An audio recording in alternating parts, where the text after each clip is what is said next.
দলের কন্ট্রোল হাত থেকে বেরিয়ে গেছে। এবার লোকসভায় অধিবেশন কক্ষে নিজের বসার জায়গাও হারালেন অভিষেক বন্দ্যোপাধ্যায়। লোকসভায় তার আসন বরাদ্দ করা হলো এনসিপিআই লোকসভার দলনেতা সুদীপ বন্দ্যোপাধ্যায়ের জন্য। প্রথম সারি থেকে সোজা দ্বিতীয় সারিতে পাঠিয়ে দেওয়া হলো অভিষেক বন্দ্যোপাধ্যায়কে। গদ্দারদের না মার্জার হয়েছে, তাদের ডিসকোয়ালিফিকেশন পেন্ডিং, তারা আনরেকগনাইজড, কিন্তু এখানে যত কেউ চাটে, যত চাটুকার, তত ওরা বলে দিয়েছে ওরা এনডিএ এর সাথে, ওরা জয় মোদিজি বলছে। ওদের ট্রেজারি সাইডে দেয়নি কেন?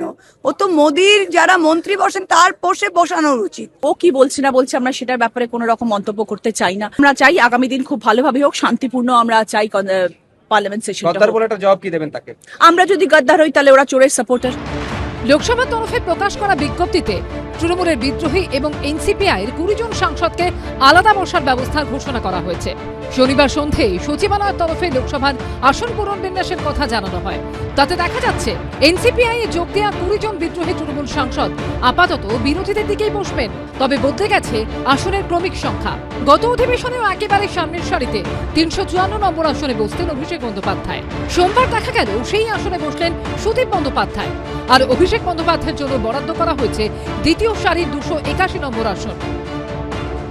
এত দিনের পুরনো লিডার চুল পেকে গেছে, তার ডবল চুল পেকে গেছে, চেঞ্জ হয়ে তাও পেকে গেছে, তা তিনাকে তো ট্রেজারি বেঞ্চের দিকে বসানো উচিত।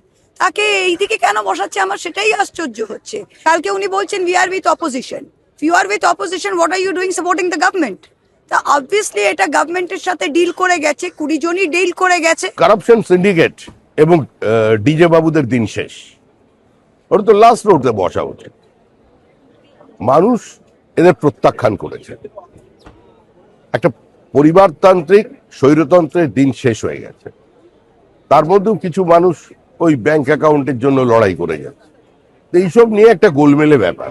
সোমবার বাদল অধিবেশনের প্রথম দিন দফায় দফায় বিক্ষোভে মুলতবি হয়ে যায় লোকসভা ও রাজ্যসভার অধিবেশন।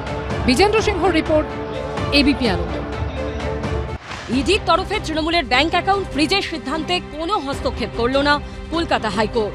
ফলে আপাতত খুলছে না ওই 3 অ্যাকাউন্ট থেকে লেনদেনের পথ। এর আগে পুলিশের তরফে তৃণমূলের ওই 3টি ব্যাংক অ্যাকাউন্টে ডেবিট ফ্রিজ করে দেওয়া হয়। পরে ইসিআইআর দায়ের করে তদন্তে নেমে ইডির তরফে ফ্রিজ করে দেওয়া হয় অ্যাকাউন্টগুলিতে থাকা সমস্ত টাকা। জানিয়ে কলকাতা হাইকোর্টের দ্বারস্থ হয় কালীঘাট তৃণমূল। দৃষ্টি আকর্ষণ করা হয় বিচারপতি কৃষ্ণ রাওয়ের।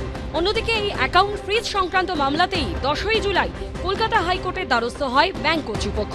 সেই সময় কয়েকটি শর্ত বেঁধে বিচারপতি সৌগত ভট্টাচার্য নির্দেশ দেন দৈনন্দিন কাজ ও মামলার খরচের জন্য 3টি অ্যাকাউন্ট ব্যবহার করা যাবে।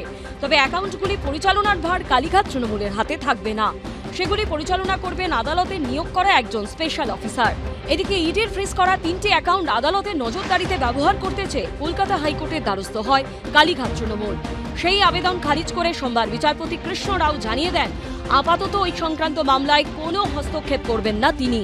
তৃণমূলের তহবিল সংক্রান্ত মামলায় চলতি মাসের 7 তারিখ কলকাতার কয়েকটি জায়গায় অভিযান চালায় ইডি। তৃণমূল আমলে দলীয় তহবিল থেকে সন্দেহজনক লেনদেনের অভিযোগে 3টি অ্যাকাউন্টে থাকা 440 কোটি 42 লক্ষ টাকা ফ্রিজ করে দেয় ইডি। কলকাতা হাইকোর্ট হস্তক্ষেপ না করায় আপাতত সেই অ্যাকাউন্ট ব্যবহার করা যাবে না। সৌভিক মজুমদারের রিপোর্ট, এবিপি আনন্দ, কলকাতা। এবিপি আনন্দ, এগিয়ে থাকে, এগিয়ে রাখে।